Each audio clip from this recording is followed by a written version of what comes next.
hey, the Casper Star-Tribune published my letter to the editor. About a week ago, they published an editorial that talked about how a lottery would be a source of funding for roads in Wyoming. But I said, hey, wait a minute, that's not right. Government spending has actually doubled in the last 10 years, and yet it still doesn't have enough money for roads. Why? Government has a spending addiction. And in fact, facilitating addiction among citizens is probably the last thing the government should do. Why? Because it will not mean prosperity here in this state. What was even worse in the editorial was the error perpetuated that says that lotteries are actually a realistic source of funding for roads.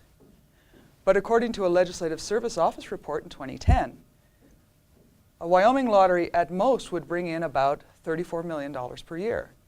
Remember, the Wyoming Department of Transportation says it needs $135 million per year. So that's much, much less than what WYDOT says it needs. Surrounding states, with the exception of South Dakota, earn on average $63 per person per year. So as we can see, a lottery in Wyoming might feed dreams, but it's not going to feed the government's spending addiction.